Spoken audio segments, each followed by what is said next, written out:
Hi, S V അരുളലാണ്. മനസാക്ഷിയുള്ള മനുഷ്യരോടൊരു ചോദ്യമാണ്. കൊല്ലം ശക്തികുളങ്ങര മരുത്തടി ക്ഷേത്രത്തിൽ 18 വയസ്സുകാരനായ ഒരു കൗമാരക്കാരനെ ക്ഷേത്രം ഭാരവാഹികൾ ക്ഷേത്രത്തിനകത്തിട്ട് തല്ലിക്കൊന്നു. നമ്മുടെ നാട്ടിൽ വാർത്താ വിസ്ഫോടനമല്ല. മാധ്യമങ്ങളുടെ സെലക്റ്റീവ്നെസ്സും കേരളത്തിൽ ഈ പരിവാർ ഹിന്ദുക്കളെ എങ്ങനെയാണ് മാധ്യമങ്ങൾ ഒളിച്ചു പിടിപ്പിക്കുന്നത്, അവർ ചെയ്യുന്ന ഈ നാട്ടിലെ കൊടും ക്രൂരതകൾ വാർത്തയാകുന്നില്ല, ചർച്ചയാകാതെ പോകുന്നതിൻ്റെ ഒരു ഗുട്ടൻസ് നിങ്ങൾ ചിന്തിക്കേണ്ട സന്ദർഭമാണ്. സംഘപരിവാറുകാർക്ക് നേരിട്ട് ബന്ധമുള്ള കൊലപാതകമാണ്. നിങ്ങൾ ഇതേ കാര്യം തന്നെ മറ്റൊരു കാര്യത്തിൽ ആലോചിക്കുക. കാട്ടിൽ നിന്ന് ആന ഇറങ്ങി ഈ നാട്ടിൽ ഒരു മനുഷ്യനെ കൊന്നാൽ വാർത്താ വിസ്ഫോടനമാണ്. പക്ഷേ ക്ഷേത്രങ്ങൾക്കകത്ത് നിരന്തരം ആന ഇടഞ്ഞുകൊണ്ട് പലരെയും നിലത്തടിക്കുന്നുണ്ട്, എടുത്തറിയുന്നുണ്ട്, കൊല്ലുന്നുണ്ട്, പല പ്രശ്നങ്ങൾ ഉണ്ടാക്കുന്നുണ്ട്.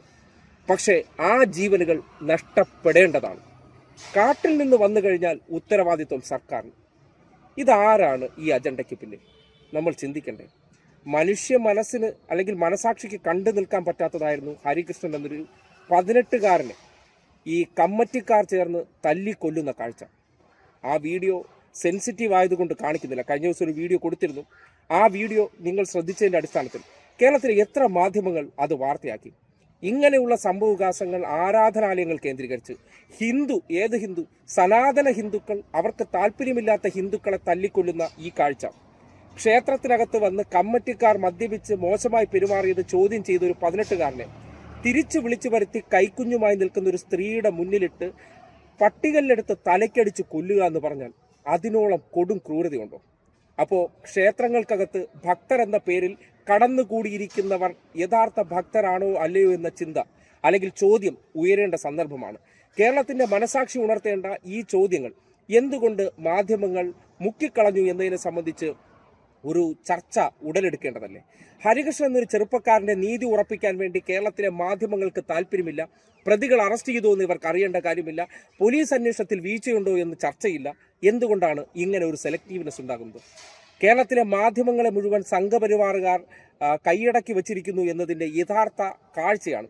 നമ്മുടെ നാട്ടിൽ ഏതെങ്കിലും ഒരു രാഷ്ട്രീയ കൊലപാതകമോ SFI സംഘർഷമോ ഉണ്ടായിക്കഴിഞ്ഞാൽ അതിൽ അടികിട്ടുന്ന KSUക്കാർക്ക് വേണ്ടി അല്ലെങ്കിൽ അതിന് രക്ഷാപ്രവർത്തനം എന്നൊക്കെ പേരിൽ വലിയ വാർത്താ വിസ്ഫോടനം ഉണ്ടാക്കുന്നത് നിങ്ങൾ കണ്ടതാണ്. CPMകാരോ ഇടതുപക്ഷക്കാരോ ഏതെങ്കിലും ഒരു വ്യക്തിക്കെതിരെ അക്രമം ഉണ്ടായിക്കഴിഞ്ഞാൽ അവരെ ഈ മർദ്ദിച്ച് അവശനാക്കി എന്ന പേരിൽ വാർത്തകൾ പൊടുന്നനെ നമ്മുടെ സ്ക്രീനുകളിലേക്ക് അത് ബ്രേക്കിംഗ് ആയും ചർച്ചകളായിട്ടും പ്രതികരണങ്ങളായിട്ട് വരുന്നത് നമ്മൾ കാണുന്നതാണ്. പക്ഷേ എന്തുകൊണ്ട് ഈ ദൃശ്യം പുറത്തേക്ക് വന്ന ഈ വിഷയം ചർച്ചയാക്കുന്നില്ല? നമ്മുടെ സമൂഹ മനസാക്ഷി ഉണർത്താൻ വേണ്ടിയും കേരളത്തിൽ സംഘപരിവാറുകാർ ക്ഷേത്രത്തിനകത്ത് കടന്നുകൂടിയിരുന്ന് ചെയ്യുന്ന ഈ കൊള്ളരുതായ്മകളും അവിടെ ഹിന്ദുവിനെ പോലും തല്ലിക്കൊല്ലുന്ന ഒരു അവസ്ഥയുണ്ട് എന്ന് ഈ സമൂഹത്തെ ഉദ്ബോധിപ്പിക്കാത്ത അല്ലെങ്കിൽ ഈ സമൂഹത്തെ ബോധ്യപ്പെടുത്താത്ത ഈ രാഷ്ട്രീയ അല്ലെങ്കിൽ ഈ ഒരു മാധ്യമ പ്രവർത്തനത്തെ എന്ത് പേരിട്ട് വിളിക്കണം? നമ്മൾ ചർച്ച ചെയ്യേണ്ടതല്ലേ? ഇതിനെ മാധ്യമ പ്രവർത്തനം എന്ന് വിളിക്കാൻ പറ്റൂ? ഇല്ല. ഇവിടെയാണ് നിങ്ങൾ തിരിച്ചറിയേണ്ടത്.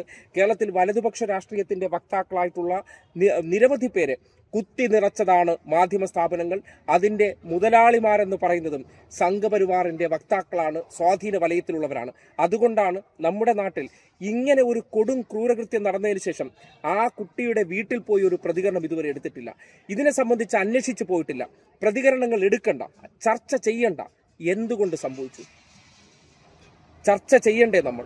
ഇത്രയും കൊടും ക്രൂരകൃത്യം നമ്മുടെ കണ്ണിൻ്റെ മുന്നിൽ ദൃശ്യമായി വരുമ്പോൾ ഒരു 18കാരനെ നായെ തല്ലിക്കൊല്ലുന്ന ലാഘവത്തിൽ തല്ലിക്കൊല്ലുന്ന കാഴ്ച പുറത്തു വന്നിട്ട് കേരളത്തിലെ മാധ്യമ സ്ഥാപനങ്ങളിലെ മുതലാളിമാരോ അതിനകത്ത് ജോലി ചെയ്യുന്നവന്മാർക്കോ ഒരു വിഷമമോ വേദനയോ അല്ലെങ്കിൽ അതിനെ സംബന്ധിച്ച് സാമൂഹ്യബോധം ഉണരേണ്ട രീതിയിൽ ചർച്ചയുണ്ടാക്കേണ്ടതുണ്ട് എന്ന് തോന്നുന്നില്ലെങ്കിൽ അതിൻ്റെ അർത്ഥം എന്താണ്?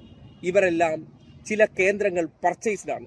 താല്പര്യമുള്ള വിഷയങ്ങൾ, അതായത് രാഷ്ട്രീയക്കാരെ നന്നാക്കാൻ, പ്രത്യേകിച്ച് ഇടതുപക്ഷത്തെയും സർക്കാരിനെയും നന്നാക്കാൻ നടക്കുന്നവർ, മറുപക്ഷത്ത് ഈ നാട്ടിൻ്റെ ഏറ്റവും വലിയ സാമൂഹ്യ ദ്രോഹികൾ അല്ലെങ്കിൽ സാമൂഹിക വിപത്തുകൾ വളർന്നു വരുന്നുണ്ട്. അവർ ചെയ്തുകൊണ്ടിരിക്കുന്ന പ്രവർത്തനത്തെ സമൂഹ മനസാക്ഷിക്ക് മുന്നിൽ കൊണ്ടുവന്ന് അതിനെതിരെ ജനവികാരം ഉണർത്താതെ ഇമാതിരി പ്രവർത്തനങ്ങൾക്ക് കൂട്ടുനിൽക്കുന്നുണ്ടെങ്കിൽ ഇവരും ഏത് മനോഭാവക്കാരാണ്? ചിന്തിക്കണം, പ്രതികരിക്കണം. ഇത് ഈ നാടിനെ നാളെ ഒരു വലിയ അപകടത്തിലേക്ക് കൊണ്ടുപോവുകയാണ്. സനാതന ഹിന്ദുക്കൾ ക്ഷേത്രങ്ങൾക്കകത്ത് കുടിയേറിയതിനു ശേഷം അവർക്ക് താല്പര്യമില്ലെങ്കിൽ അതിനകത്തിട്ട് ഹിന്ദുവിനെ തല്ലിക്കൊന്നാൽ വാർത്തയാകേണ്ടതല്ലേ?